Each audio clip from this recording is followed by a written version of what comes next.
नमस्कार, news PR में आपका स्वागत है। मैं हूं आपके साथ प्रीति झा। लोक जनशक्ति पार्टी रामविलास के राष्ट्रीय अध्यक्ष चिराग पासवान कई मुद्दों को लेकर प्रेस कॉन्फ्रेंस किए। उस प्रेस कॉन्फ्रेंस में कई सवालों का जवाब उन्होंने मीडिया को दिया और साथ ही साथ हिंदुत्व जिन्ना वाली बात पर उन्होंने कहा कि चुनाव के समय में ही ये जिन्ना हिंदुत्व और आजान से लोगों की दिक्कतें समस्याएं क्यों शुरू हो जाती है।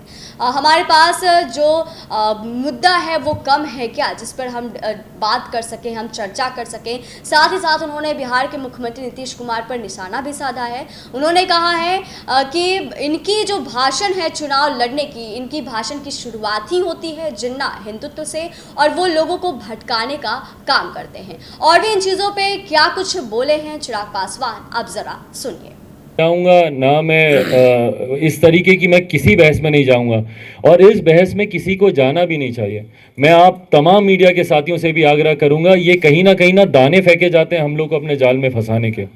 जैसे मेरे सामने बार बार दाने फेंके जाते हैं कि भैया आप भाजपा के ऊपर कमेंट क्यों नहीं करते। मैं क्यों भाजपा पे कमेंट करूं भैया? मुख्यमंत्री नीतीश कुमार यहाँ पे आज सरकार चला रहे हैं। ये नैरेटिव को भटकाने की बात होती है और ये निरंतरता में किया जाता है। भैया ये साध्वी प्रज्ञा आज ही इस तरीके का बयान देंगी, उनको अजान से अभी उनको दिक्कत होने लगती है भैया जब चुनाव सर पर होते हैं। मेरी समझ के परे ये तमाम बातें कि इस तरीके के बयान सिर्फ उस वक्त क्यों आते हैं जब चुनाव सर पर होते हैं। आज उत्तर प्रदेश में चुनाव है तो इस तरीके की बातें सामने आने लगती हैं। जबकि मेरा मानना यह है, मैं आज 21वीं सदी का पढ़ा लिखा लड़का हूं भैया, ना हिंदुत्व से, ना जात पात से, ना धर्म मजहब से हम लोग का ध्यान केंद्रित सिर्फ और सिर्फ विकास के कार्यों पर होना चाहिए। और ये भटकाने के लिए ये नैरेटिव फेंके जाते हैं, तो इसमें ना मैं उलझने वाला हूं, ना मैं चाहूंगा कि कोई और इसमें उलझे। हाँ, उनके एमएलसी के माध्यम से ही मुझे पता चला कि ये उनकी ही लाइन नहीं, कि जेडीयू की ऑफिशियल लाइन ये है कि भैया वो मान रहे हैं कि जिन्ना ने देश के लिए बहुत बढ़िया काम किया। ये क्या, जैसा मैंने कहा कि बिना इन चीज़ों में भटके हुए, बिना जिन्ना में गए हुए, बिना हिंदुत्व में गए हुए, भैया हम लोग के मुद्दे खत्म हो गए हैं क्या? हर किसी को रोजगार मिल गया, 19 लाख रोजगार आ गया क्या? कि आज हम लोग जिन्ना पे बात करें, आज हम लोग हिंदुत्व पे बात करें? जो अभ्यर्थी हैं उनकी भर्ती हो गई क्या?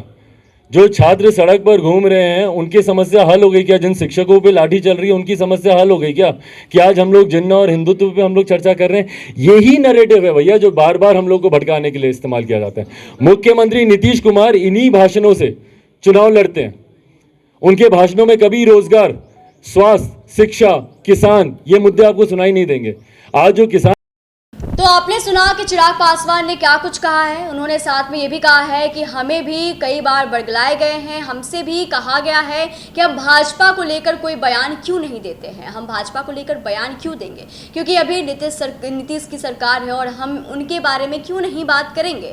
तो इस तरीके से साथ ही साथ उन्होंने ये भी कहा है कि नीतीश जी जो इन तमाम चीज़ों के बारे में बात करते हैं जो कि बेफिजूल है, जिन्ना के बारे में बात करते हैं, हिंदुत्व के बारे में बात करते हैं और जो आम पब्लिक है उनको भटकाने की कोशिश करते हैं। हमारे पास मुद्दों की कमी हो गई है क्या? वो 19 लाख रोजगार के बारे में क्यों नहीं बात करते हैं? जो शिक्षक लाठियां खाए हैं उनकी समस्याएं हल हो गई है क्या? साथ ही साथ जो भी अभ्यर्थी हैं उनकी समस्याएं कम हो गई है क्या? इन तमाम चीज़ों के बारे में चिराग पासवान ने एक बार फिर से जो युवा हैं उनको लेकर अपनी आवाज़ बुलंद की है और नीतीश सरकार पर निशाना साधा है। साथ ही साथ उन्होंने ये भी कहा है कि बेफिजूल की मुद्दों पर यहाँ बात होती है, असल मुद्दा हम सबको विकास पर ध्यान केंद्रित करना चाहिए, क्योंकि हमारा मेन उद्देश्य विकास ही है, ना कि जिन्ना, हिंदुत्व और अन्य तमाम चीज़ों पर। तो फिलहाल इस वीडियो में आज बस इतना ही। बाकी के खबरों के लिए देखते रहे न्यूज़ पीआर। धन्यवाद।